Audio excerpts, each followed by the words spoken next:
Today I want to talk about my 2021 Project TBR, which is basically, it's 10 books that I want to read over the course of 2021, if all goes well, that I already own. And by making this video, I'm hoping that I'll inspire myself a little bit to actually pick these books up. So I've ranked them, and the first book that I'll talk about is the one that's the least prioritized, and the last book I'll talk about is the number one priority. So the first book that we have on here, which is the least prioritized, is Children of Blood and Bone by Tomi Adeyemi.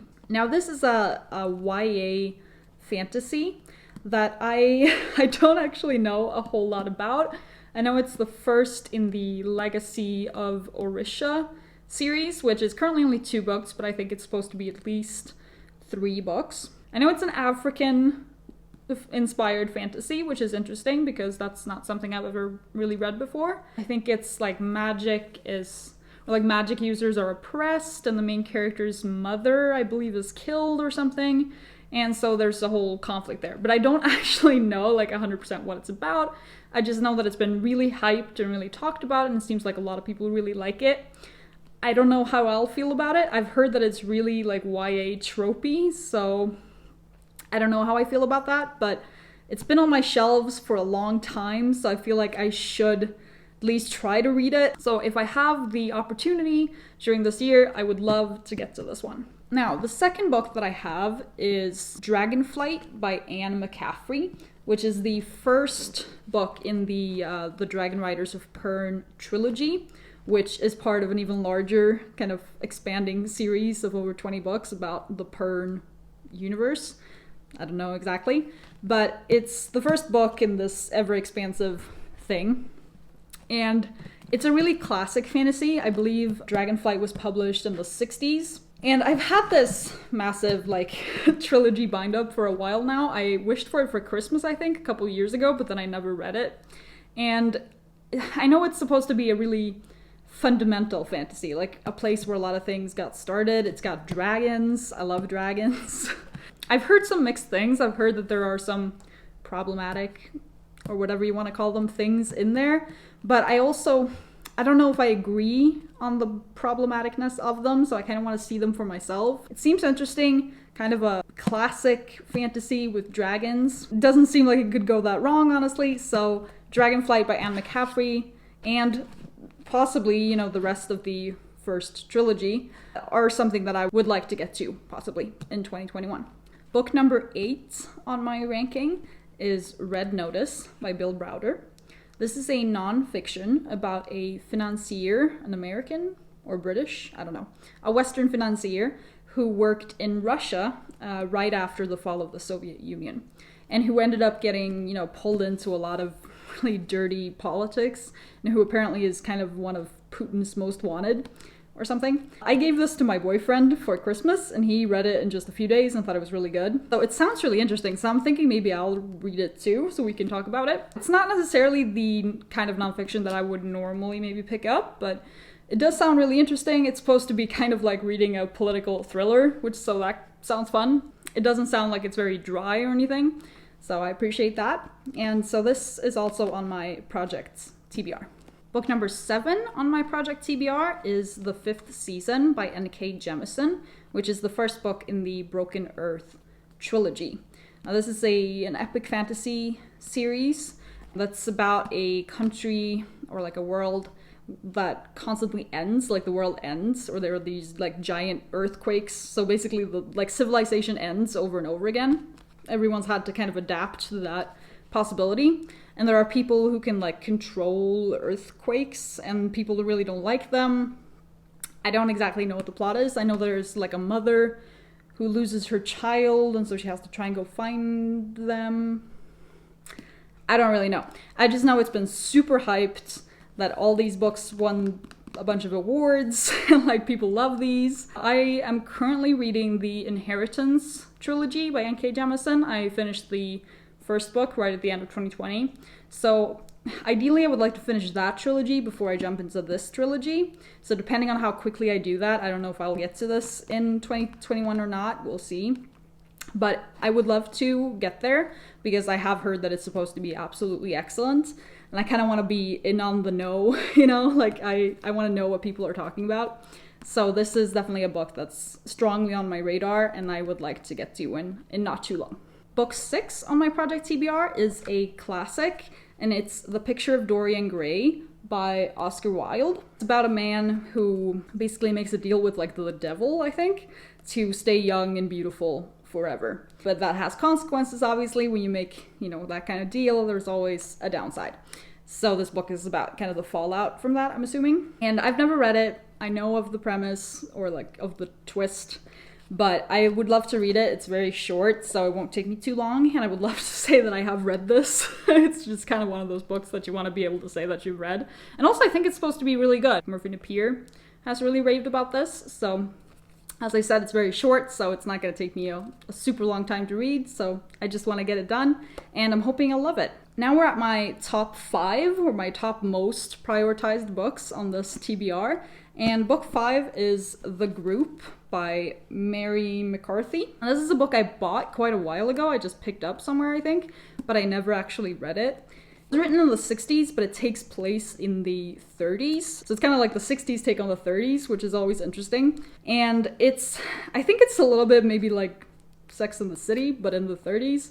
It follows this group of women after they graduate from college, as they're like trying to find husbands, getting jobs, all that kind of stuff in 1930s New York. So I'm assuming maybe there's a World War II angle to it too. I'm not sure, but we'll see. I think it sounds really fun. It sounds really aesthetic, or like I feel like there'll be a lot of good outfits in here. I don't know. But it seems like fun. I've had it for quite a while, and I keep forgetting that I own it, but I really do want to read it, and I think it's going to be a lot of fun. So I want to put it on here to really make myself remember that this is a book I own and that I really do want to read. Now, book 4 on my Project TBR is The Handmaid's Tale by Margaret Atwood. Now, I don't know how one best describes this. I'm sure most of you kind of know what it's about.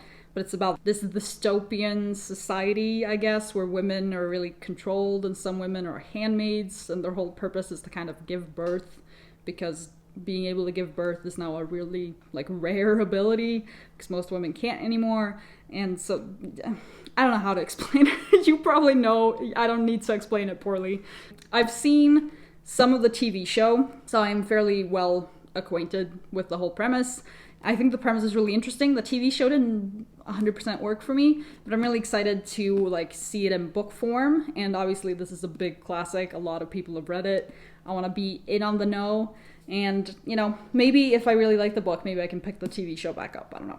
But I definitely want to try this out. I want to have read this, basically. Now, book 3, or book number 3, ranked number 3 on this Project TBR, is actually a graphic novel. And it's Season of Mists by Neil Gaiman. This is the 4th volume in the Sandman series that Neil Gaiman has. I read the first 3 in 2019, I believe, and then I didn't own any of the others, and I just didn't continue on. But I really want to continue on, so I put this, volume 4, that I already own. I also own volume 5 on this Project TBR to like make sure I remember to continue on with the series. This is also a big one on my already started series that I need to continue, that I will be making a video about in not too long. So I definitely want to remember to continue this. It's a graphic novel. It's not that hard to read, you know. It's a really strange story though. I don't really know how to describe it. I didn't even do that. But it's like a fantasy / maybe horror-y graphic novel. Neil Gaiman has a very specific vibe. It mostly follows the Sandman, who is like, what do you call him? He's in charge of people's dreams, basically, I think. It's been a while since I even thought about this. Maybe I'll need to reread some of the earlier volumes. I'm not sure. We'll see. But I'm really excited to continue. It's really creepy and strange and interesting, and it's something that I definitely want to have read. Now we're getting close to the very top of the priority list, and book number 2 on this Project TBR is Uprooted by Naomi Novik. I am a big fan of her Temeraire series. I read all 9. Really love that series. It's pretty much never talked about on BookTube, which I think is a disgrace, and I don't understand why, because I think it's great. But everybody talks about this one. This is the one the BookTubers read. So I definitely want to read it too, because I'm already kind of a Naomi Novik fan, but I haven't read this one, which seems to be the big one. And it's just a standalone, right? So it's not a big commitment. And I've heard really mixed things about it. Some people are obsessed with it. Some people are like, oh, no. So I really want to see like how I'll feel about it, because I already like her as an author, right? So I want to see if I'll like this one or not. It's a fantasy about this girl, and she lives in this place, and there's like a magical forest that's evil, and there's like a wizard that protects the village from the forest, and he's called the Dragon for some reason. And as like payment for protecting the people, he like takes a pretty girl every some odd years to like go live with him, and the main character like gets chosen to be the girl to go with him, kind of something like that. And I think there's supposed to be like a bit of a romance that sparks between them. I don't know. I'm not really expecting to love it. I've heard good things about it from people in real life that I trust, but I'm still like, I don't know, like fantasy romance is not really something that I'm drawn towards, so I don't know. I don't know how I'll feel, but I really want to read this just because I really love her big series, the Temeraire series. So I want to have read this. So it's definitely high on the priority list. It's number 2 on this list. Number 1 on this list, the owned book that I want to read the absolute most, and that I will be picking up soon, is Sense and Sensibility by Jane Austen. Pride and Prejudice is one of my absolute favorite books of all time, but I have never read another Jane Austen book. I bought Sense and Sensibility quite a long time ago, and I was gonna read it. I started it once, but I only read like 5 pages and then I stopped.